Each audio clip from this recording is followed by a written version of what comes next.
world surrounded by franchises, reboots, and shared universes. An elite team of podcasters will risk body and soul to investigate the depths of intellectual properties, one multiverse, subgenre, and trend at a time. Who are we? We're the IP Squad.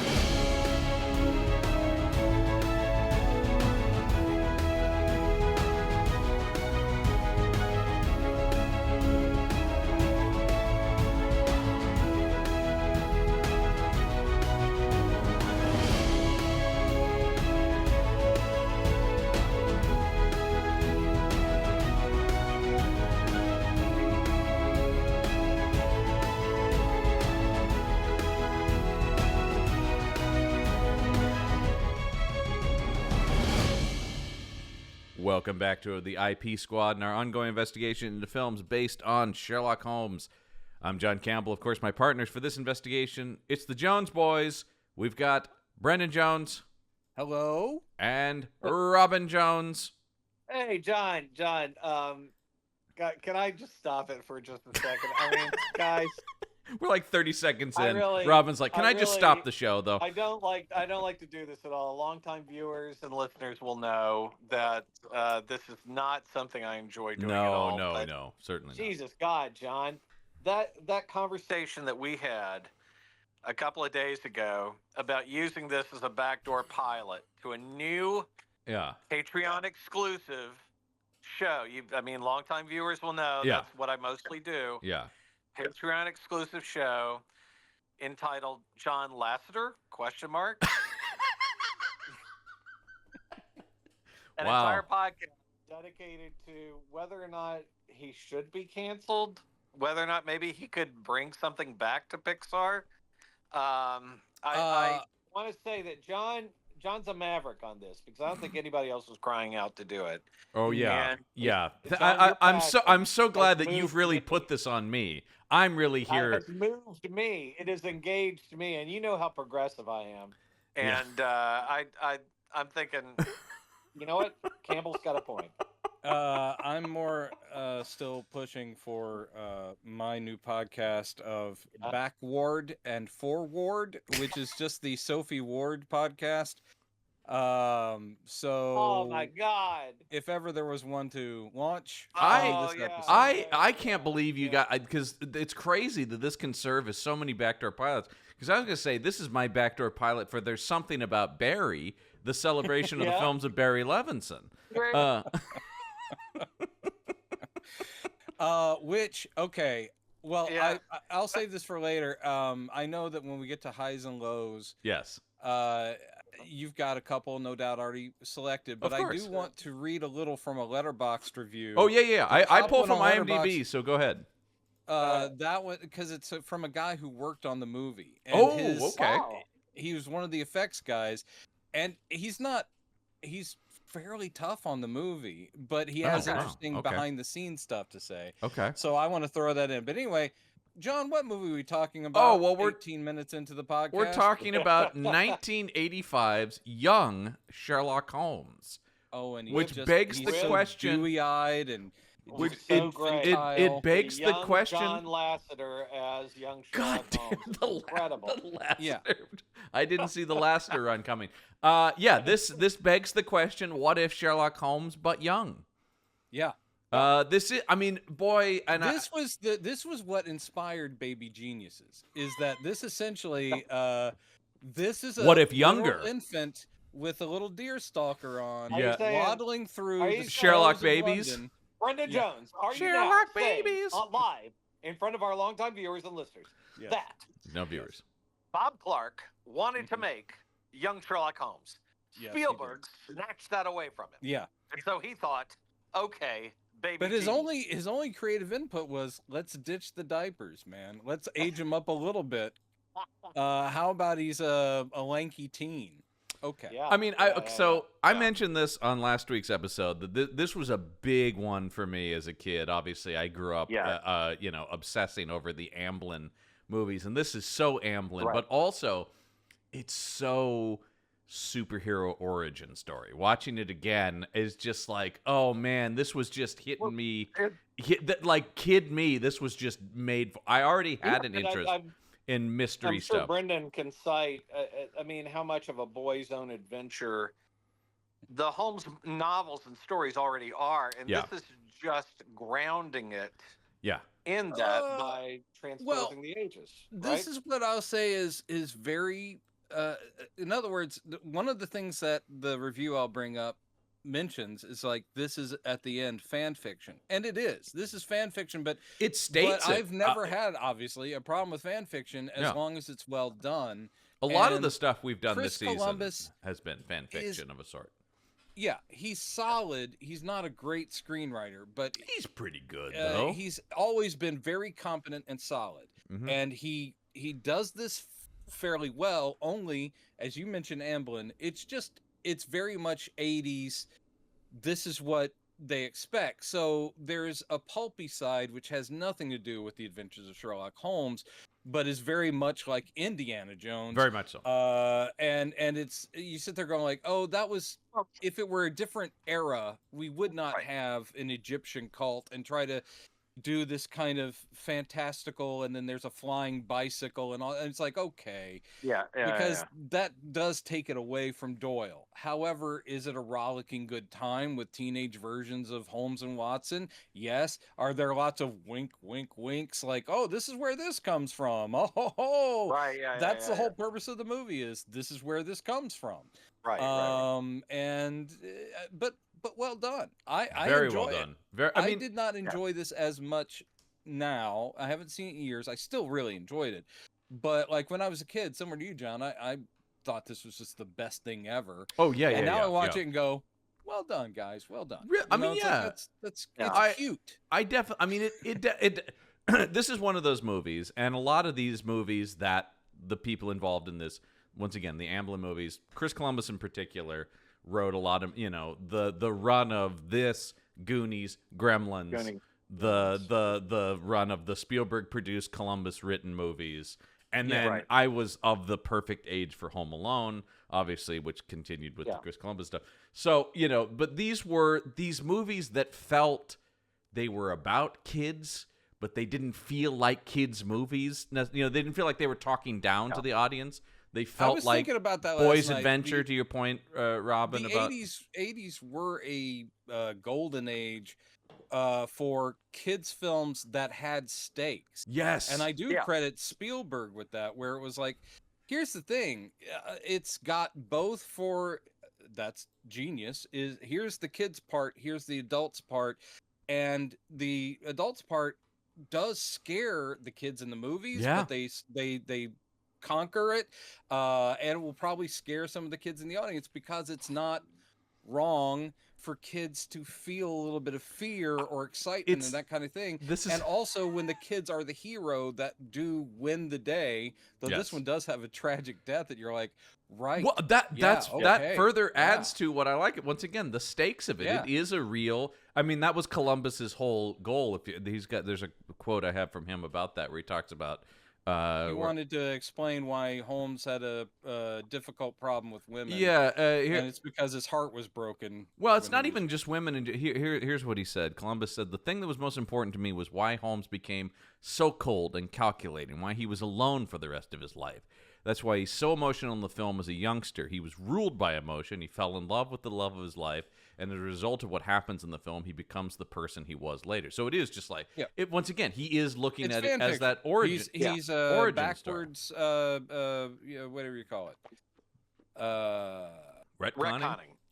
No, it's when they take a piece of tech and they backwards engineer. He reverse engineering. Yeah, that's, sorry, I'm getting old, and but I mean that's the word. It's always been the appeal of the year one story, right? The idea about what made this iconic character the way they are. Thank God Frank Miller said the only way you're getting a Catwoman is if she was a prostitute. And that's the important thing. Thanks, Frank. No, I'm just joking. Really Batman Year One is Batman Year. It's one of the best comics ever. When young Sherlock Holmes kicks the snow off his shoe, and then leans down and goes, cocaine, like real softly. It was nice. And he says cocaine. Like, appropriately. He's thinking over the case, and he looks out the window, and Holmes is literally snorting the lawn. What? What was that? What, Watson? What? I didn't hear that. You need to sleep, Holmes. Never. Never. But yeah, I mean, this magical powder I've discovered. To Columbus's point, it is pretty jarring early on when you see him openly flirting with this woman, being, hyper intellectual, but a little bit more boyish, and it's not just boyish. It's also the Spock thing too. Is when you see Spock with a hottie, and you're just going, no, what? Yeah. Okay. Mm-hmm. Well, this is the whole thing of not just boyish, but also he's already kind of being a hero, and he's not isolated. Like the rest of the kids in the school, except for the one very well cast, like that guy will always play the Draco Malfoy of it. Yes, man, I mean, it is. I couldn't not think about the guy who wrote this goes on to direct the first two Harry Potters, because it really does feel very Harry Pottery. The same guy on who was one of the effects guys who wrote that thing in Letterboxd, he was like going, I would love to find out how influential this was for J.K. Rowling, because in '85, she's just probably putting pen to paper and starting to put notes down, because it does feel very Hogwartsy. But then again, that's a British boys' school for sure. Well, but it's just also like the Columbus connection. Days. Sure, of course, the classic one, and that there's there's stakes within the school of being expelled. There's great competitions. Watson's fear of getting kicked out and not becoming a doctor is actually really well played. He's constantly going, God, all I want to do is that, and so he has to overcome that because friendship's more important. Well, one of the things that's great, this is young Sherlock Holmes, but of course it is, as it should be, the two-hander. So they both have this arc. Like Holmes becomes, I mean, in some ways they go in opposite. Right, Holmes is becoming less emotional, more cold, and Watson is learning to overcome his fears and eventually become, of course, as we know from the books, ends up becoming a soldier, and all this stuff. And so I like them the way it's on saying, these paths. Watson could become a portly older dude, but at least here we're seeing him face his fears of sweets and food, and he's like going, no, I'm not going to eat that stuff anymore, and probably does become a very healthy soldier guy, but then he becomes Nigel Bruce later on. So we're getting both. We're getting both. This is the origin story of both Watsons. Muttering to himself over, and it was like really weird. But yes, I like it a lot. I was also struck by the Indiana Jones of it all this time, in particular, which no complaints here, because obviously anyone who's been in my apartment knows my deep obsession with the Indiana Jones movies. The only complaint I have is it doesn't fit Holmes's world. It fits the movies at the time, and it. I don't know. I think they do a good job of. Doyle had exotica in his.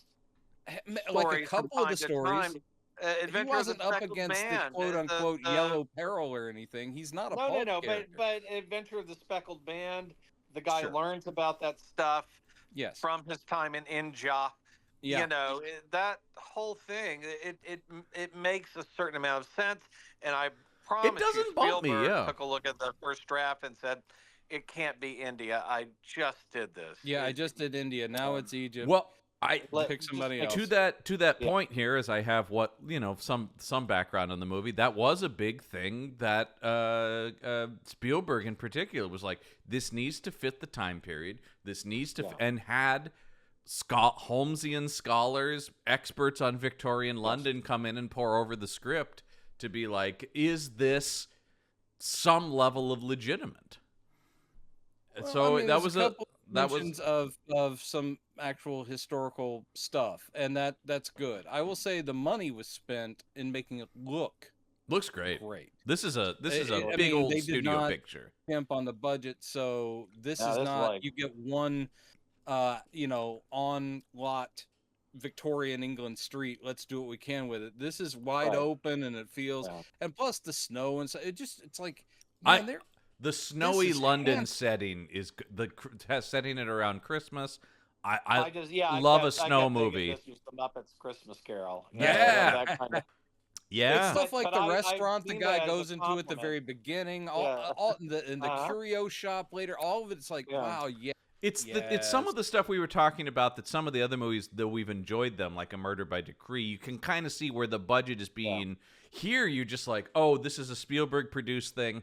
They have whatever resource they need, and so yes, everything's perfect, lived in and real. I don't even feel the need to bother, and I wouldn't anyway. But it's like their fencing outfits. I'm like, I bet you those are 1880 whatever or 1870 probably. Once again, that seemed to be really like, those look different. I'm like, they did their research. That seemed to really come from Spielberg. Like, not that he did the research, but that he was really pushing, like, do the research, spend the time, get it right. The more, and I think that helps with the more fantastical things like the flying machines. The more real you make the world, then when you introduce a larger than life aspect of it, you're like, okay, well it stands out.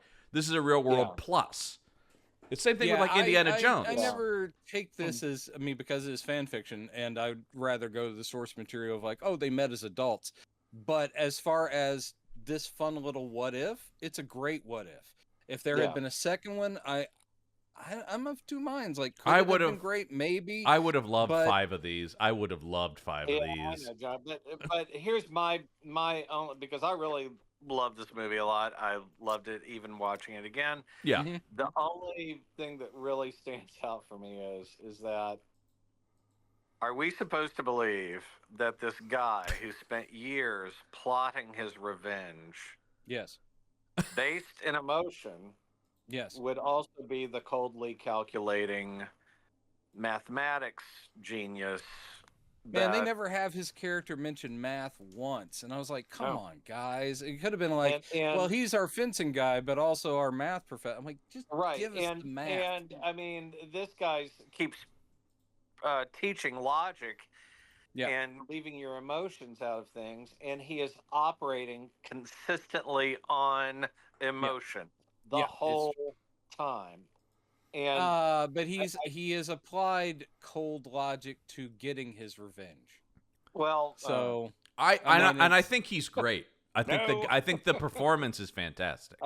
He's great. I would have loved to have seen this guy come back, and perhaps similar to Sherlock, perhaps if he were to come back in a sequel that doesn't exist, perhaps he would be more like, to match wits with Holmes, I too must focus my mind. Mm-hmm. I don't know. Maybe I would have preferred if he had become Colonel Sebastian Moran. But of course that's the thing about nobody knows. the signing Moriarty in the post credits thing was for the audience to be like, we know who that is. We don't. No one else knows any of the rest of his rogues gallery. Again, anyone who's like a Sherlock fan to go, but wait, hold on. And what would drive him as Moriarty to become, if he is Moriarty, to become the Napoleon of crime? This guy's motivation was the revenge thing, and then he's like going, you know what? Fuck Britain and the rest of the world. I'm now going to become the Napoleon of crime. It's not to get back to Sherlock Holmes. It's Could be. Who knows? So what's the shift in him to like become that? But we don't know. We never got those movies. I would have loved to have seen that. Right, we are. But, it's too much shorthand, and I noticed the exposition having to carry a lot of it in Watson's narration. I think there was some cuts and things that occurred that maybe on another pass might have been. I do think the movie, but this is a fun, good time, a great fun, good I think time. Every Sherlock Holmes fan, whether or not they're like, wait, that didn't, they. Still, the movie, if they have a shred of sort of, this is a well-done Amblin film. Very much so. You don't sit there going like, this was bullshit, I'm out. No, and especially you're because carried along by the charm. And I thought the voiceover was incredibly charming. It's agree. Like, that guy sounds like an awesome one. I like Michael Horner always, and I liked him quite a bit in this. I'm just saying it was putting strain on it to carry the water expositionally that maybe another draft would have done a different way. But I mean, literally, this is truly nitpicking for me because man, don't steal Brendan's bit. any film that has sword fighting Yeah. is already 100% better. And for me. it's the way that they seed that with the fencing in the beginning that then becomes the serious fight at the end. And fighting, you want to talk about one thing? I love anything with sword fighting. I'm with you on that, Robin. Yeah. And particularly people fighting on ice that's about to break. Even better. Super sweet. Even Going better. Back to the beginnings of cinema. The beginnings of cinema. Oh. Any movie that has a delightful ingenue getting shot in the chest. Well, I mean, actually, Wait, what? that does kind of come up. Thing, man. That does kind of come up in a lot of stuff I like. To be fair, I wouldn't say I seek it out, but but this, I respect like the movie said, for doing that. I respect the movie for going there. She could have been called away. She could have been like, well, because of the family, I will never see you again. I'm going to be living in Sweden forever. Whatever. Something like that. It could be like, I'm going to America to train as an actress. My stage name will be Irene. You know what? I'm glad they didn't do that. The other thing I could have seen them doing, if you wanted to back it off, that feels is if she had been wounded, and through that he's like, I'm sorry, I put you in danger. I can't, that would be the Spider-Man-y sort of thing, which I like in Spider-Man, but saying but I like that this movie, once again, speaking to what I like about this, Amblin indicative, but there were other movies. Robin, you and I often talk about the criminally underrated Cloak and Dagger. I was not going to bring that up. I was going to bring it up in this very podcast episode. Because once again, that's a movie where kids are in real jeopardy. We were just talking about 100%. This I was just talking about this on a previous season of the IP School with Mike Ergoni. We were talking about this idea of kids' movies having peril, if not actual danger per se, at least peril, some sense that life and death is on the table. This goes even further in actually killing the female lead. But you go back something like the Goonies Disney's adventure movies. Yes, Treasure Island. Yep.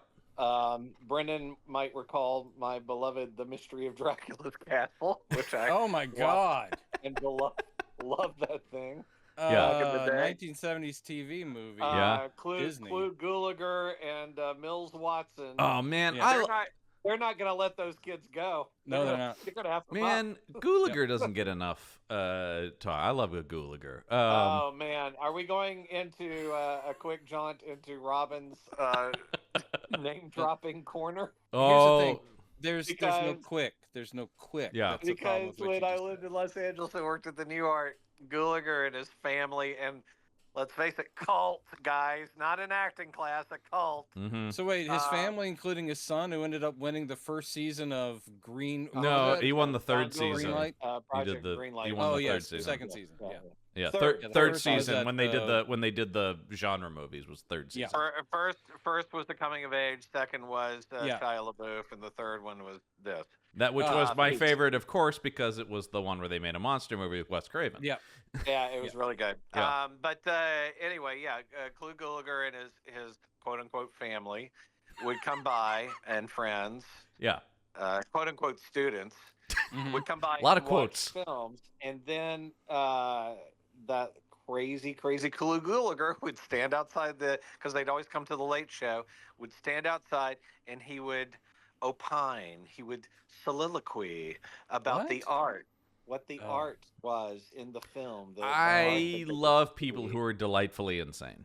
Yes, and I literally would talk to him every single time and respectfully ask questions. Yeah, because he was great. Guys, you look into the blue of Clue, and man, the blue of Clue. There's that the podcast. Blue Clue Gulager. Yeah. And you don't look away anytime soon. Dude, he lived to 93. He lived to 93. That's That's pretty good, man. He was in his late 80s, early 90s when he made Once Upon a Time in Hollywood. Hey, Robin, can I make you feel a little better about some of your past dislikes and things? Yeah, go ahead. I'm just looking at a DVD cover of something that's on Tubi. And it's called Veritas, Prince of Truth. Yeah. The fate of his world is in your hands. And it's family approved with a little dove on it. And it stars Sean Patrick Flannery. Oh. He made a Christian superhero movie. Yeah. In 2006. Oh, 2006. Of course he did, because Brendan, his career wasn't and isn't doing that well. No. So there you go. He's an angel superhero. I always kind of liked him. My arch enemy, Sean Patrick Flair. I know. Yeah. I always kind of liked him, though. I thought he's all right. Yeah, well, you didn't know. John, he was a decent actor. That's not what I'm saying. Right. Yes, I never met the man, but I did. But I do think it's interesting. Some of the elements that end up in the inferior young Indiana Jones. I wish there had been more of actually a young Sherlock approach taken to young 100%. Indiana Jones, because there's some of the similar elements. The narration in this kind of reminded me of elderly Indiana Jones reflecting on his past. So basically every week he'd meet another person who goes on to be incredibly famous. Yeah, I mean that was the thing that what's your name again? Yeah, Leon Trotsky, and you're like, oh great. The thing that bumps me about that was the Lucas thing about like, well, if it's for kids, it needs to be educational, and you're just like, no, it doesn't. It really doesn't. Well, I mean, when Sean came back we went to the same college, and he came back having booked young Indiana Jones, and me and my friend David Falwell, the great David Falwell, was the guy. Sean, that's great. Your news. I'm up for young Swamp Thing. Young. Sean, no, great news. Seriously, I'm up for young Hitler. Yeah. Young Swamp Thing would be so boring because he's just like a root in the ground. He's just right? Well, he's just a guy. And in the comic book, he'd just be a young guy. He'd just be a young guy studying like biochemistry and be like, yeah, I really want to see Dr. Holland's, internship. Dr. Holland's Opus. Dr. I watched Holland's that movie Opus. and I kept waiting for him to get burned and fall into a swamp. He never did. One of my favorite things, and I swear we'll get back to this. One of my favorite things is shout out to the fellows over at Blank Check, one of my favorite film podcasts. Hello. But I love David Sims is always so mad about Mr. Holland's Opus because he's like, my big problem with that movie. At the end of the movie, the Opus isn't that good. It's not that good. No, it's shitty. There's a reason why Mr. Holland never got famous. But that's kind of actually it's for lack of talent. But to be fair, that's actually my response to Sims is like, he wasn't supposed to be secretly great. I think it was appropriately at the level that guy would have written an opus. Yeah, but John, that was just when you realize at the end that his opus is this elaborately arranged piece based on chopsticks. Yeah. It really starts to... But wasn't the opus really the friends he made along the way? Yes. Or the students he touched. Anyway, back to this movie. Okay. This does continue a 1980s thing, and particularly in Amblin movies, obviously Back to the Future being the ultimate, which is kids having eccentric inventor old man best friends. Yep. Yeah. Which I was... Being a kid watching these movies, I was like, when am I going to meet an old scientist who becomes my best pal? Right, which I would happened. say the nadir of which is the Peter O'Toole, Vincent Spano starring film Creator. In which Peter O'Toole plays an old scientist trying to recreate his young wife in a pregnancy. Yes. So she will grow up, and by the time she's 20, he will be 102. And she will clearly be attracted to him. And very attracted to him, yes. Yeah. Mariel Hemingway also. Yeah, by the way, Hollywood, they tried to make a Vincent Spano happen, and it just, we said no. No. We said no. It was a hard pass from America. We said, hey, baby, it's not you, is what we said to Vincent Spano. They said, you know what? We're waiting on Frank Wally to come around. Anyway, I do. Yes, so we have this eccentric inventor, which is basically just here to give us the climactic scene where they use a flying and the deer stalker, which of course, elementary, my dear, blah blah blah. Yes, of course, he says elementary, my dear Holmes to him, and you're like, oh, and then later he will. I mean, the movie is because you can't not look, especially for the kind of movie you're making. Columbus knows that, so he is doing all the pipe, the deer stalker. Here's the thing. I'm okay with all that. I love Last Crusade. Oh my and god! I love the origin my sequence. God. And River Phoenix, R.I.P. Oh, who's absolutely great. Oh, amazing! Yeah. I mean, if But the that thing had been that the show, drove me crazy and still does. I know. Everything that you associate with that character happened in a day. He gets the scar. He's afraid of snakes. He gets the hat. I would agree with you. Something belongs in a museum. I would agree with you. The same day. I would agree with you, except for that does fit very pulpy to me. Like it does feel of the heightened nature of Indiana Jones to me. He's not a real guy. Well, he's a Doc Savage spent 20 years of like training and doing all this stuff. It wasn't a day, man. But that scene is incredible. He spent World War One. Yeah, he went in a prison camp. That's where he met his fabulous five. Anyway, that scene rules, though. That scene is amazing. It is. Will not hear. It's fun to watch. It's the best. But again, it's that stretch of like, oh, so every bit happened there. Yeah, it did. It was the most eventful day in a man's life, and it defined him for a lifetime. I'm fine with this. John. That movie's perfect. I love that movie. You know, it's like his generation, Robin, does not have critical thinking. They don't. They just go, good is good. No, that's ridiculous. No bad is good. John, it reminds me of that great scene in Smallville that took place entirely in one day, where he gets the cape. Yep. He finds out about kryptonite. Wait a minute though. That's bullets bounce off. That's a show. What is that? A flying dog gets crypto. The whole thing. All in one day. Now, anyway, I will say what's interesting is I love it. I just sit there going like, wow, that is the worst story construction, but it was still a delight. It's super fun. I don't know what to tell you. That movie's amazing. The day like Harry Potter discovered the wand, and they also gonna put the girl, the messy hair. I'm a wizard. Your name's Hermione. Well, I'm the boy who lived. It's actually. Oh my God! There's the bad dude. He does kind of. I mean, actually, he does. It's not a day, but it's pretty fast. He does learn all that stuff in Harry Potter. To be fair, I'm saying. He learns out. He finds out he's a wizard, and Hagrid shows up. Yeah. I mean, it's a pretty eventful day. Dumbledore's gay, and that was the biggest shock of all. Yeah, when Harry walks in on Hagrid and Dumbledore kissing. Oh dear! Like, oh no! And he closes dear! The door real quick. I didn't. Sorry, that's what I get for not knocking.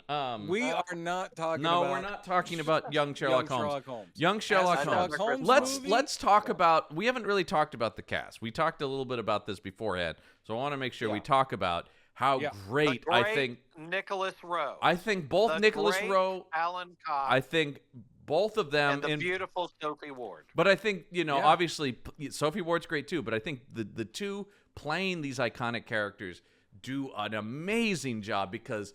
Boy, there are so many pitfalls to playing the teenage version of iconic. One thing that Spielberg is producer and Levinson is director. Basically knew. Yeah. No matter how good the script or how well I shoot it, everything hinges on this cast, and I'm sure they scoured. They found the right kids. They found all the right kids. There's no question you're looking at young Holmes and Watson, right? Like as soon as they step on screen, and you're like, Cox, yep. Who I think was 12, maybe. Has this way with he is one of the most expressive kid actors I've ever seen in my life. He has these like very mature expressions as he expresses doubt, which is fear, so important because wonder. Watson is our way in as an audience, right? I mean, right all the way back to Doyle. We have to understand Holmes through Watson, so he has to convey. Why he's narrating. But it's why I do like the whole thing of like the first meeting, and he goes, "Oh, you're a writer," and it's like, "Well, I see the indentation there on the finger, and you're clearly a writer." And it's like, "Yeah, he's gonna end up writing your adventures. It's good." Right. But because he's young Sherlock Holmes, he blows one thing. Yeah. And then he has this great comeback, which is, I would have gotten it sooner or later. Yeah, it's like that would have been my second guess. It's like I just went with one of the most popular J names. Yeah, all that stuff is great. He's building it, and of course he's sawing away. That never comes up again, but he's sawing away on a violin, and clearly he's just learning it. I do love. I should have mastered it. I've been working on it for 3 days. Love it. Yeah. Immediately, the ego is there. I mean, like all the once again, Columbus's script is all the pieces are there. It just he hasn't locked in yet to be the guy he will be. The isolationist Holmes gets built here, but that's what's fun about it is here he's enjoying his celebrity, he's enjoying his arrogance.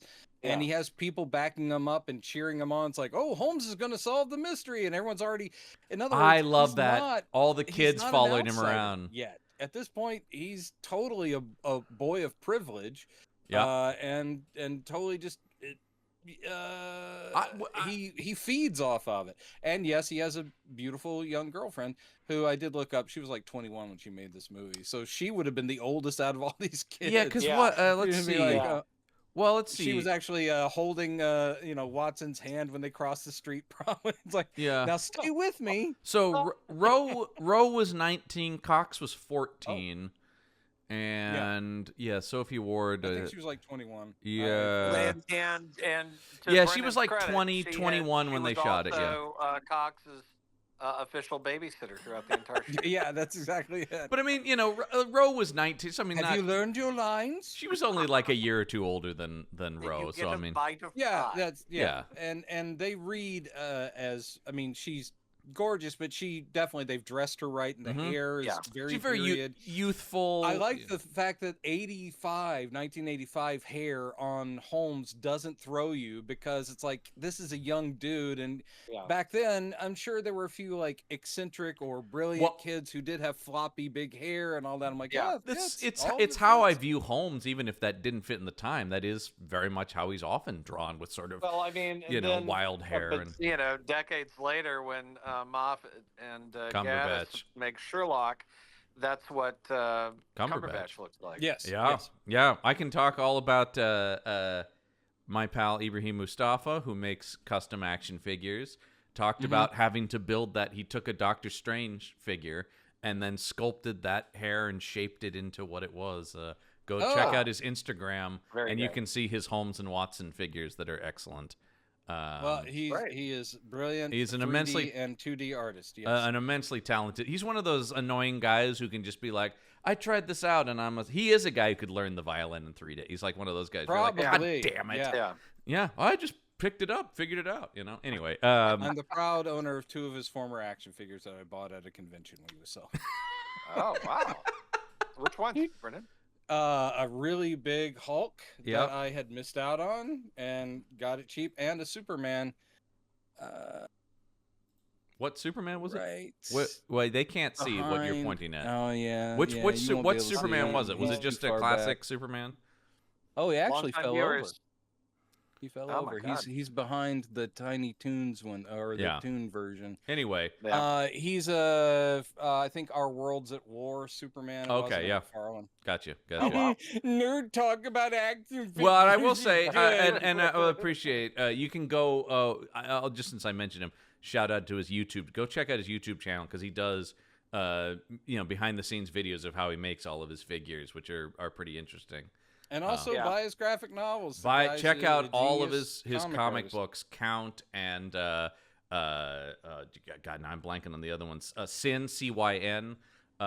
Exceptionally talented dude, and he's working on a new thing about samurais versus vampires. Welcome to Mustafa Talk. Yeah. This week on Mustafa I will say, Talk, if and when we ever get to the Zorro season, he will definitely come on here, because that dude loves him some Zorro. Ibrahim is the only man alive who thinks that Superman 4 is the best Superman film. God, does he ever. Anyway, he fucking loves Quest for Peace. Moving on. Yeah. Okay. And he'll go on all day about it. Right. Yes, he will. Interesting guy. Swordplay, though, it would have made more sense to me if Wraith, Itar, Moriarty had a sword cane. Oh, yeah. I know. That's the only thing that would have made it better. Huge miss. We've now seen, 3 Holmes movies where there's swordplay? Because Smarter Brother, and a little bit in Decree, right? Murder by Decree doesn't really have sword fighting in it. It does have some swords, but it doesn't have Study in Terror. Study in Terror has Maybe sword Study in fighting. Terror? Okay, all right. Oh, Anyway, this goes towards the top of the list as long as. Wait, guys. Okay. 7% solution on top of the train. Oh God, Oh, yes, yes. the best. Yes. That's probably That's my what I was favorite. thinking. Although this sword fight is pretty rad. Super sweet. Great. Yeah, I mean, like it. okay, that leads me to this. We mentioned him, but like Barry Levinson directing this, kind of an unusual choice. You look, this stands out in his filmography a little bit, right? Like he's not a genre guy. As much as The Natural stands out in his filmography, this one as well. He had there's sort of a Levinson type movie with things like Diner and things like that. But then every once in a while he'd be like, you know what? Yeah, I'm going to make a baseball movie. Yeah, I'm going to make a Sherlock Holmes. He would sort of experiment, but then he would always get back to things like Tin Men or something like that, right? Where you're like, okay, then he would always kind of take it back to... Yeah, I think some of the Outriders are kind of where someone else said, hey, have you thought about doing this? Yeah. I think a lot of his, especially early on, was people pulling him towards projects just because they were like, man, you got something. How would you like to try this? And he's like, yeah, okay. And it's, I mean, I'm looking at he does have a pretty eclectic career in general, looking at his filmography, because he did The Natural right before this. Then I said he does Tin Men, then Good Morning Vietnam, Rain Man, Avalon, then Bugsy. He does a big, splashy gangster movie. Glosses over, I'll spit on your grave, and that to me is the... Don't write us. Brendan knows he didn't make I Spit on Your Grave. But guys, when he decided he would take it back to basics and do the Toxic Avenger, the first one, I thought, he said, I got to get back to my roots. But I mean, but then also to be like one of my favorite TV shows ever, Homicide: Life on the Street, he was instrumental in, so I mean, like the guy, but I mean, like the idea that like within a couple years he made Sleepers and Sphere, which are different in quality, but also just different in, I mean, I do think he's an interesting guy. His big thing is guys talking. And guys talking, in a community, an environment. Yeah. Yes. He is not, which is not to say he's Hawksian, because Hawksian would mean that there's also two women who are equally as good as the dudes.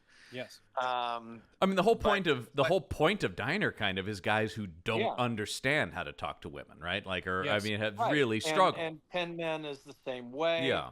Avalon, one of those guys has a family now. It's really, to me, what he does best is, even in Rain Man, even in Sleepers, even in is that it's about guys. Yeah. And how they relate to each other. And so even in this movie, extrapolate that to this film where he is looking strictly at Watson and Holmes. But I think what throws people is that that's not the thing that stands out in this movie. As good as the relationship is between the characters and the actors, is the things that stand out in this film are, well, it's the first time that Pixar really worked on a feature film in a major way. Yeah. It is a co-production with ILM, therefore it's teeming with effects that we're seeing in Temple of Doom and Gremlins, but also with this new CGI technology. But to the point of whether that gets in the way, like maybe Levinson's predilections for looking at the relationship of men, no, not really. I think this film, above and beyond, is an organic work of a boy's own adventure. Absolutely. And it plays by those beats and those rules within the world of Sherlock Holmes. Yeah, I mean, I think what's really interesting about this is this one really does feel like you can see the Spielberg, you can see the Columbus, you can see the like they're each bringing their own thing to something they clearly all have a shared love of, which is this Sherlock Holmes, mythology. Yeah. I do think, did we need 2 title cards that said, look, we know, okay, this isn't Doyle? 2 title cards? That was another thing that stood out for me. I was like, what the Who are they? They were really. It's fascinating because that would never happen. You liked both title cards? 2? I wanted a third. Mid-movie, there should have been another one going like, all right, that's great, we're getting into it, but just real quick, I wanted to hear in the voiceover, now, you may have heard the story differently, however... I think that's a very telling thing, though, of the time period, which is no one would ever do that today, because now we are so used to... This is this person's take on this. This is this person's take on this. Right. We accept that these iconic characters are going to be reinterpreted time and time again. Nobody is ever going, now this isn't the DC Comics exact version of Superman. Right. In a world where there's an origin story, in a world where there's accepted. an origin story, in both Sam Raimi's Spider-Man and the Amazing Spider-Man. Yeah, everybody gets it. Nobody, the Amazing Spider-Man doesn't start with like, okay, everybody, just forget that Sam Raimi thing is great, but that's its own thing over here. You guys, this check out our Uncle Ben. Yeah, look how dead he is. He's so fucking dead, you can't even believe it. Yeah. And then Batman Begins doesn't start with, now you may think that Jack Napier killed Bruce Wayne's parents, but it's actually a guy named Joe Chill. Yeah, so everybody. One thing I kind of like about maybe we don't need 2 cards. I think it was the 2. One was okay. The second, basically saying like, guys, you want to know the real story? That's in the books. Please go back and read. One thing I do appreciate about that is, like, if you're talking the comic books origins to the movie-going public who aren't comics fans, it might be a pretty cool idea for them to go, hey, this was our take. But the origin was from like 1965 in this issue. It says based on read its real origin. Every movie says based on the characters appearing in DC Comics. Is that not enough? Yeah. It is not enough, especially when they change things quite a bit, because you run into people who go, man, I know all about Captain America, and then they're talking about the movie they saw. Yeah, and they're wrong. Well, that's just another version. It's all valid, Brendan. But there's John, no true version of any valid. of these characters. If it's all valid, then none of it's valid. No, John, it's all up valid. To this point in film history, there have been a recent number of spoofs and parodies. For sure. And at least one that I think of, The Cheap Detective. Yeah. And then another one that was around this time, Rustler's Rhapsody. Oh, in man. Both, they said, this is a tribute to those times where these types of films. Yeah, I think to me that's not source material. That's just saying like, hey, you may not get it, but we're actually making fun of stuff you never watched. But that annoys me more, because that really is insulting to the. That's talking about like, okay, dum-dums, you don't know what any of this is. It's starting from a like, guys, you don't fucking know. We better explain this to you. Well, I don't care for. It feels like a studio thumb, just a big thumb, a note. This does feel like, guys, and this, I said this, reading about the background on this, these notes really feel like they come from Spielberg, where he's like, all right, let's get ahead of it. There's going to be Holmes purists who don't like this. Like, he knew that. He's like, I think this is fun, but we need to make this clear that we have read the books and we know we are doing something different, and they are trying to cut off the Brendan Joneses of the world with the pass. No, they're actually just being respectful of source material, which is why I like it. Yeah. Yeah. No, they're trying to outwit the Brendan Joneses by flattering them. Yeah. By saying, we know how smart and picky you are. It's not about being smart and picky. It's just about knowing where things come from. Our little take on a what if and imaginary. I appreciate that they're saying that, because some people walked out of the movie going, oh, so the old man was one of the Wright brothers? And actually, that's crediting them with too much intelligence of knowing where manned flight began. The Wright brothers. Yeah, wait, planes were created in Victorian England? Right. Yeah. That would be a very curious person that came out of the movie with that belief that, like, oh, so that's the true origin. It is a fictional movie. It's in a movie. Yeah. Yeah. Why would they lie? Movies don't lie. This all happened. Yes. Guys, this is the real show. But it's time for an old man werewolf minute. Old man werewolf minute. Robin has to pee. Jones. Take care of that bladder, Jones. I just gave a personal information on a podcast. Here I go. See you later. I'll be back in a minute. All right. Please leave the phone behind when you go to the place. All right, we're back from the werewolf break, which I like that now has just come. All the Punch Up Entertainment shows have borrowed that, which goes back to a specific episode of Campbell and Jones Meet the Monster, of course, when we talked about The Beast Must Die, which did the movie that invented the concept of a werewolf break. Absolutely. Yeah. Do you know who the werewolf is? I think I do. I think I do. Yeah. Ellery Queen would have figured out that werewolf real fast. Well, yeah, but he would have included you in the. Yeah. He would have looked right at you and said, I'm trying to think. So yeah, I mean, we get. Oh, so we did. We mentioned it briefly, but yeah, this movie, it will forever exist in film history for the notion that we alluded to it. But for those who don't know, you probably do if you're listening to this. This was the first movie to have a fully CGI, at least attempt at some form of photorealistic character in it. Yeah. Right. And I will say, it still looks pretty good. Yeah, and when I say it was the first that Pixar worked on, that's not 100% true.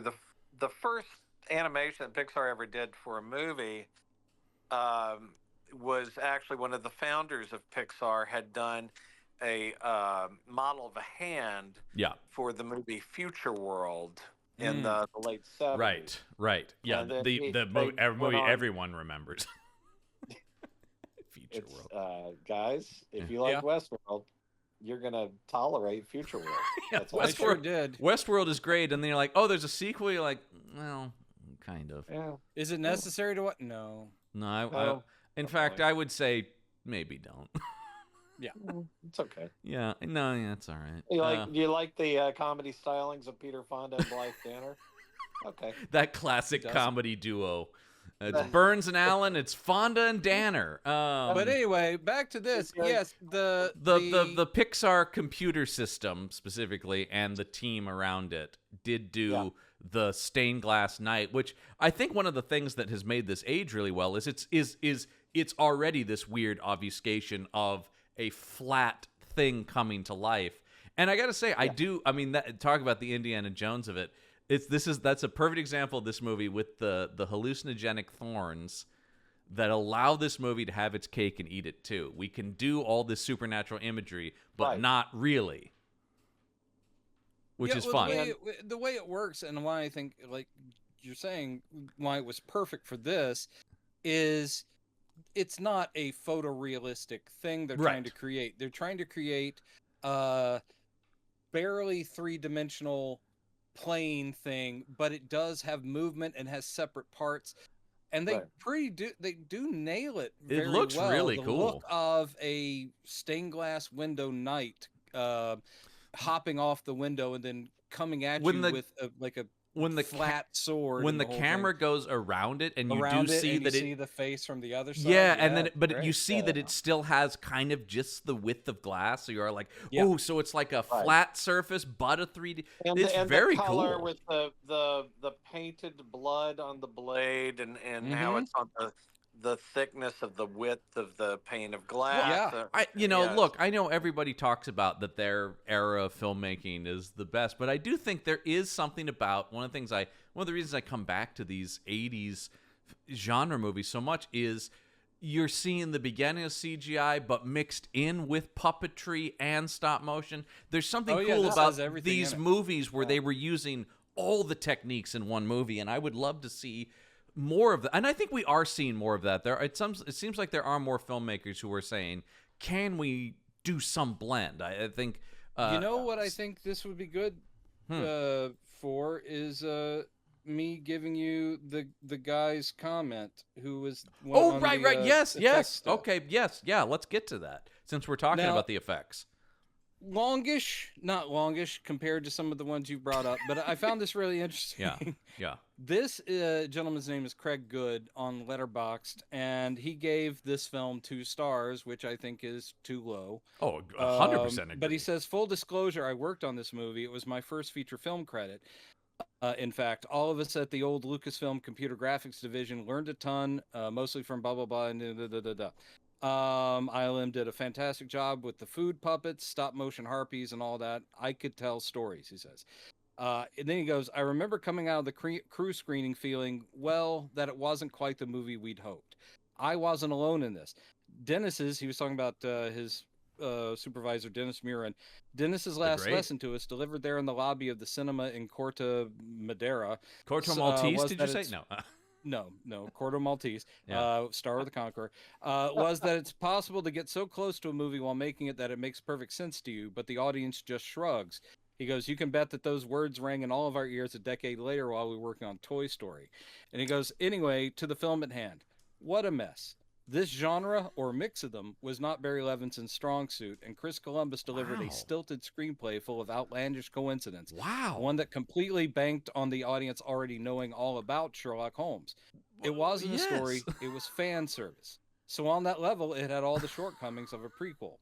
Clearly, they wanted to invoke Indiana Jones, so we have pyramids in London, made of wood, of course, and a rather xenophobic depiction of Egyptian religious zealots who, naturally, need young girls to sacrifice. Yeah. He goes, while the hallucination set pieces, including ours, are fun, the characterizations are thin, the narrative too full of convenient happenstance, and burdened with sci-fi elements from yet another genre. I'm pretty sure that the anachronistic flying machine was an appeal to the famous bike from E.T., he goes, besides the groundbreaking CGI, though, it did launch one more idea, a post-credit scene that puts a new twist on everything and begs for a sequel that mercifully never happened. I'm all for punishing people who don't stay for the credits. He goes, though I'm not so in favor of punishing viewers during the movie. Oh, well, I learned a lot, and I have some stories. So, I mean, like I said, he's pretty brutal. Really brutal. From an insider viewpoint. Also, the thing about, like, it requires people to already know Sherlock Holmes. You're like, well, yeah. And also, don't most people require you to know crazy amounts. The iconography, though. No. They know about the hat, the pipe. But and even still, even if you... But I mean, stuff that would be impossible not to know, pretty much, right? Maybe his future feelings towards emotional openness and but even romance, but even that's you're still watching this story though that leads to that. It's still not like. Hey man, don't get mad at me. Talk to that guy. No, I'm not. I'm mad at that guy through you. Right now. Yeah. Listen, I know you listen to this podcast. Here's the thing. Hey, pal. Hey, pal. Listen, but I thought that was interesting. That is interesting. They thought the film was going to be different. Those guys who were working on it, they watched it, and a lot of them were disappointed. I would be curious to talk to that guy about like what was in his mind that didn't show up on the screen, aside from him just saying like the script is bad. You know, like it's like, well, wasn't the script? Wouldn't you have known the script was bad when you were working on it? We had this whole sequence that was a cocaine monster that went up his nose. Yes. Yeah. Anyway. So I do think that's interesting. We haven't really talked much about the mystery because I think it's all fine. It all ends up being, this Egyptian cult, which is, that's a cool set when they get to the hideout. The group of victims, the group of men who have this secret that they don't want to be revealed, and it involves basically some. But the complaint about putting down the Egyptians, this film also indicts British colonialism. Big time. You know, it does. But it is the way, and they do say, they make a point to say, but it could fly by you. It's like, this is a fanatical sect. This is not. It's just like saying, like we're not saying Muslim terrorists. There are fundamentalist extremists and that kind of stuff, and we're not trying to paint with a broad brush. Well, however, it is tropey. Sure. Again, it's full on Temple of Doom that they're literally chanting Ramatana. They're singing, it doesn't quite hit the level. It doesn't sacrificing young women. Look, it's yellow apparel, but it's different. It's brown. Yeah, apparel far be it for me to defend that, but once again, it is pulpy. I don't, you know. One thing that did strike me as funny is when we do see the Ramatet, which is that sect. Yeah. They are the whitest people. They did not bother to find an actual Egyptian to play one of these people. Well, but they make the thing of he built that cult up over years from the homeless.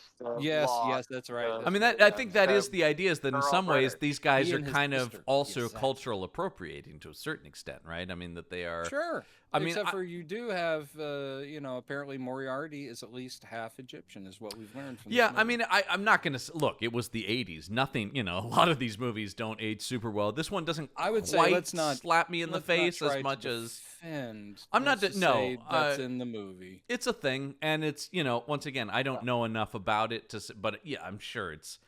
It doesn't quite slap me in the face as much at Temple of Doom, where you're like, Jesus Don't worry, Christ.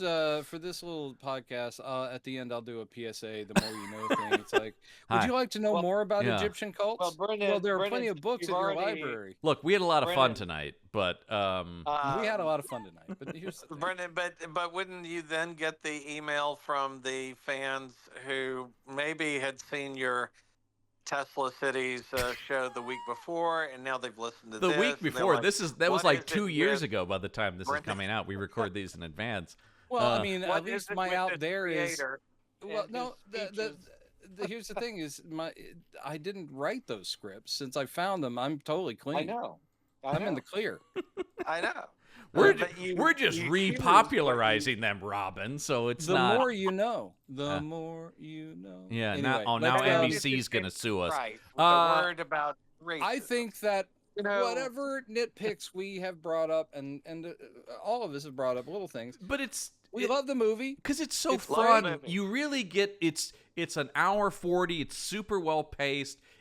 I love the adventure vibe of it. It really, and especially Levinson shot the hell out of it. That's actually one of the biggest things I would have against that guy Tom Letterboxd. I think Levinson directs the hell out of this movie. I don't know where they're talking about. He's out of his depth. I don't think that I don't think he said that. It's just that it's a blend of genres, and that's not something that Barry Levinson does well. It is a blend of genres, but I find them done well. And I do disagree. I do think it's done well, and I do think obviously having a Spielberg there to oversee it and perhaps guide Levinson through maybe some of the stuff he wasn't as adept at. Wait, are you saying Levinson was the Toby Hooper of this movie? I'm not saying that. And that movie is Spielberg directed Poltergeist. It's all over that movie. There's no doubt in my mind that he at least was a strong co-director on it at the very least.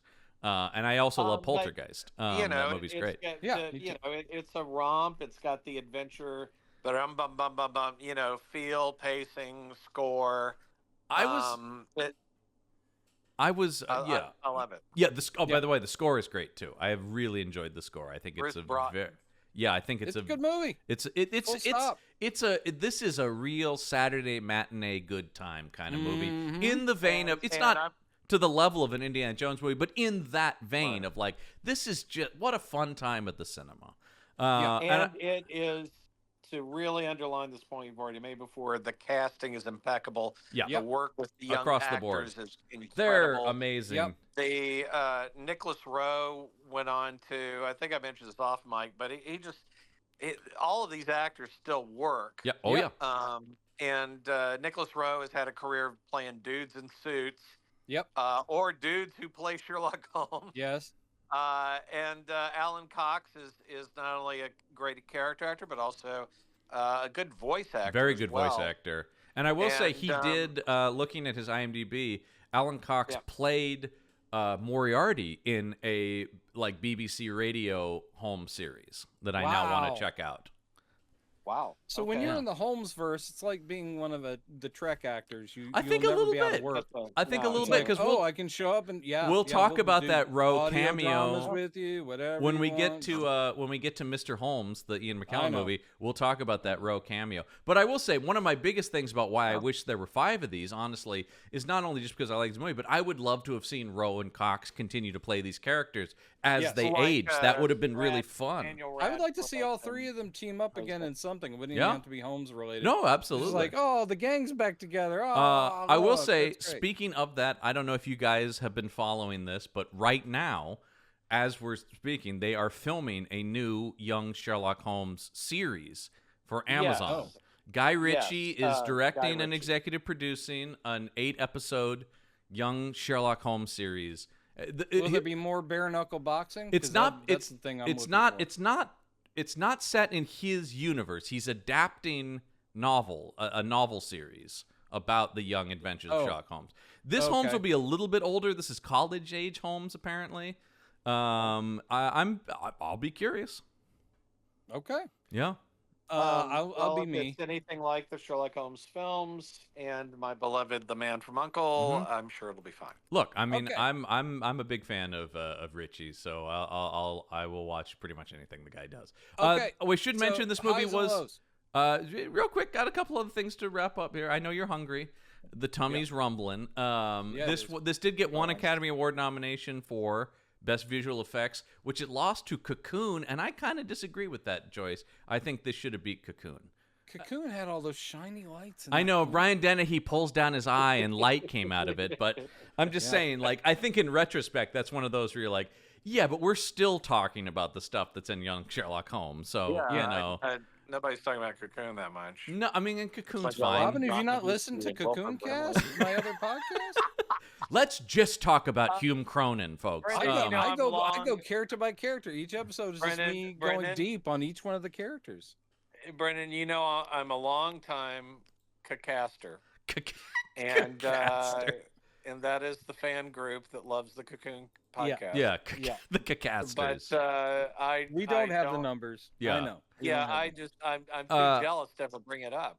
Understood. I do want to, and I also want to touch on the critical reaction from the time. Vincent Canby was the big champion of this movie, going like, "Oh, what a great time it is!" Ooh, excellent Vincent Canby impression. Well, actually, I will say I was kind of surprised at that because I think of having read a lot of Canby reviews, he can be very snooty. So I think it's kind of interesting. Oh, he's I just like the quote I pulled out from this. He just says, "Not only the best movie to feature an Egyptian blowgun in several years, but also one of the," which is great when Holmes blows the dart back into the. It was heading that direction.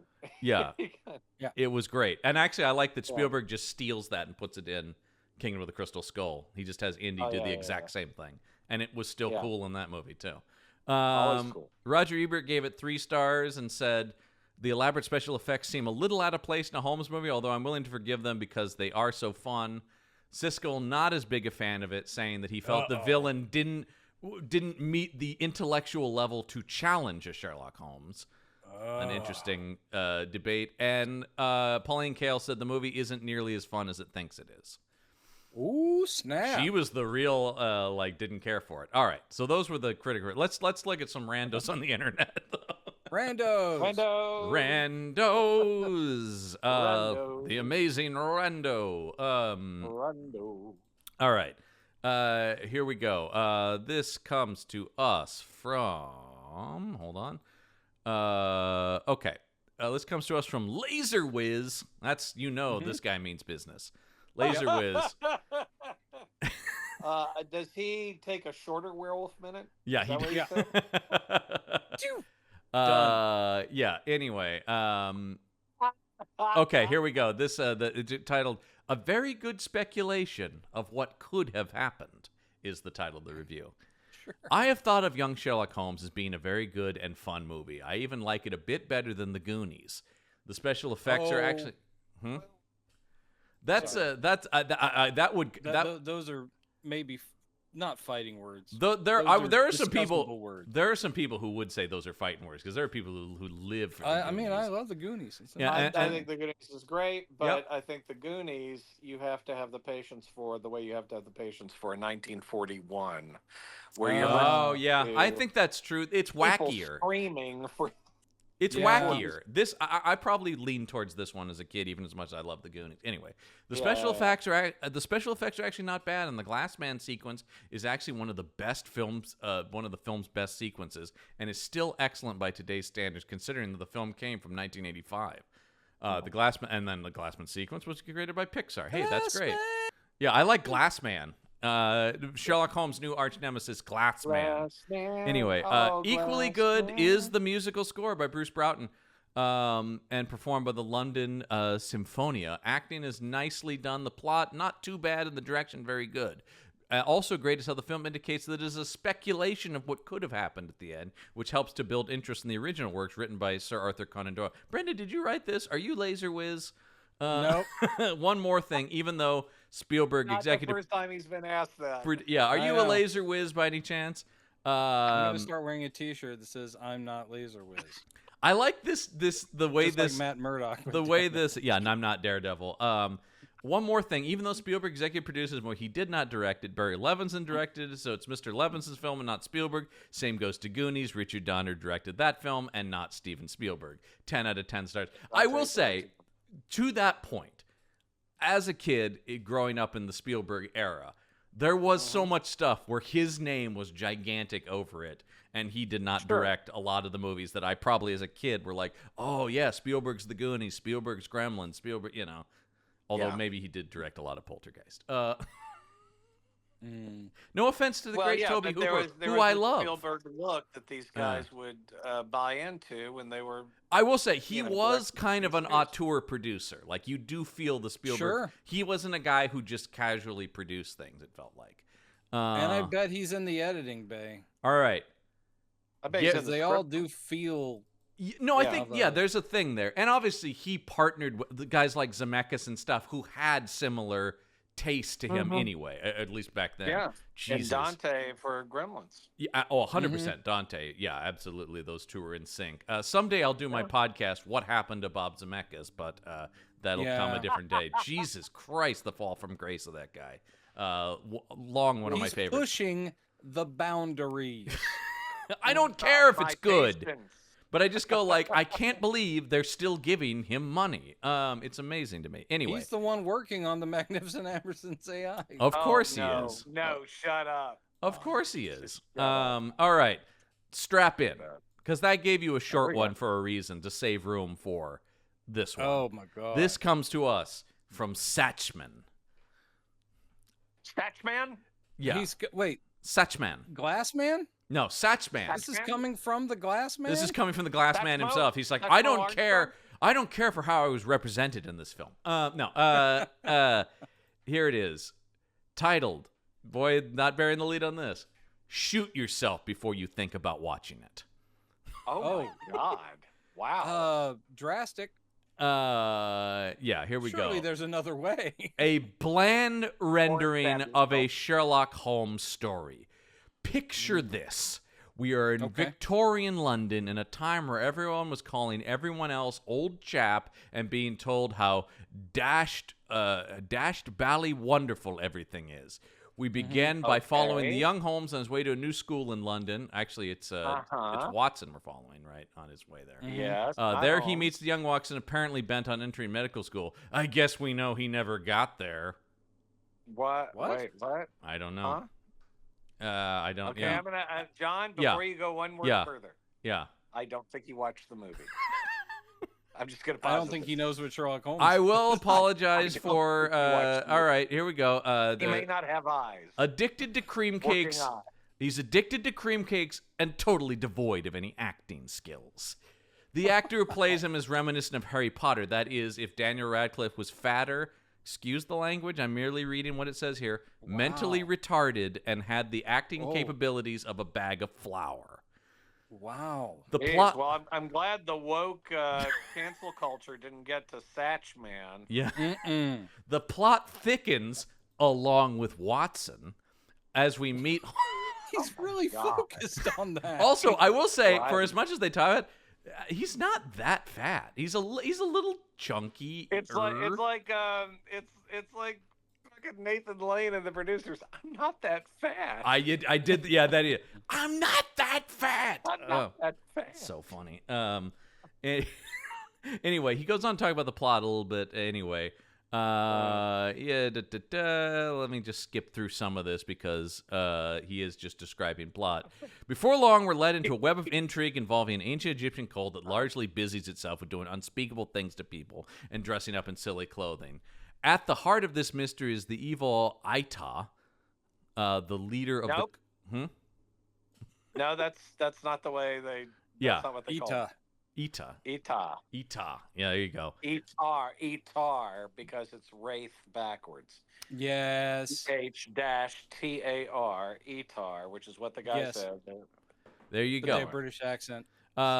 Soon we discover the identity of the mysterious Ita, as well as his fraternally wicked sister, before he can say dastardly duo Ita and company of Spirit Elizabeth off for their evil purposes, and it's up to Batman and Robin to get her back. After all, Holmes hasn't had so much as a goodnight kiss from her yet. Holmes and Watson give chase in a bicycle-powered airplane. Orville Wright, eat your heart out. And the score shifts to Lassie Come Home mode with a sound that reeks of boisterous young adventure. Before long, the scene changes to an underground temple. Predictably, there's a Tom and Jerry-style death trap for Elizabeth that gives the rusty wheels in Holmes' head just enough time to revolve and hatch a plan Jerry the mouse would be proud of. Tell you what, though, if it were up for me, I'd pick Watson for a sidekick, too. He takes a thumping every 5 minutes in the film, but is never knocked out for more than 10 seconds and never shows any sign of bruising. Not only that, every villain that takes a swing at him is covered by a shower of rocks and rubble. Honestly, it's like he's got divine protection. On with the plot. Sigh. The last bit worth mentioning, or not, is the final battle between Ita and Holmes in a curious version of swordplay that involves attempting to hit your enemy's sword instead of lopping his arm off. The two battle for their lives with various crate throwing and other dirty tricks mixed in. The ending's nothing to write home about and a good laugh by all accounts, and a lesson on how not to act if you expect anyone to actually watch your film. To cut a long story short, everyone doesn't live happily ever after, but close enough. And there you go, a pathetic end to a trash film. Spielberg really should have been shot for producing this one. What? 1 out of 10 stars. A lot of shooting in this. Yeah, there you go. 1 out of 10 stars. There's a lot of fat shaming. Yeah. I skipped a lot of similes. Because a lot of the middle section of it was just this guy. I'm assuming it's a guy once again, and I feel like that's all right. I feel like the middle section of it was a lot of just like plot description and then like ugh, you know. Jesus. Yeah. What is wrong with people? He wants us to shoot ourselves and then Spielberg. Yeah, shoot ourselves first and then Spielberg. That guy needs therapy to get over the issues he has. It is the thing. Like, maybe movie reviews aren't for you. It's always Here's what I don't understand. Yeah. You hate the movie. Yeah. Understandably, for you. I mean, you hated the movie. What I don't understand is that took time to write out. It's long. Also, he makes no valid points. He's just being contrary to the entire existence of it. Yeah. Instead of us shooting ourselves before we watch it, how about you just don't write? How about you go, that's not even worth my time, because I hated it. One of the things... idea, don't watch movies. One of the things one of the reasons I do this segment is I am always just baffled by anyone who feels the need to write literally anything on IMDb. And let alone essays, and especially like rage-filled ones. Well, and you read something like that, you just imagine him when he's finished and typing it out with his elbows. Yeah. They just goes, finished. Now they know. Eat that, Spielberg. Good for the world. Yeah. Another Satchman triumph. Yeah, Satchman is at it again. Satchman. Anywho, there you go. That's from the Satchman. Yeah. Yeah. Take it, Satchman. I will just say, has he reviewed other things? He sure has, and doesn't seem to like any of them. Other reviews. Doesn't seem to like a lot of stuff. I will say, it doesn't seem to like. Really, I will just say this. Really seems to hate the show Red Dwarf, which seems kind of random. Wow. Yeah, and I like Red Dwarf. So anyway, hey, if you want to hear more from us though, and less from Satchman, head over to our Patreon page, patreon.com/punchup. There you can get cool exclusive bonus content, including the three of us talking about horror icons on our Patreon exclusive shows, like Vincent Price and Peter Cushing, and maybe some other ones that will be coming your way soon. So head over and check that out. And, of course, make sure you follow us on YouTube, like, comment, subscribe, ring that bell for notifications so you never miss an episode of all of our awesome content that we have over there. Next week on the show, guys, things are going to... We're continuing with these 80s reimaginings.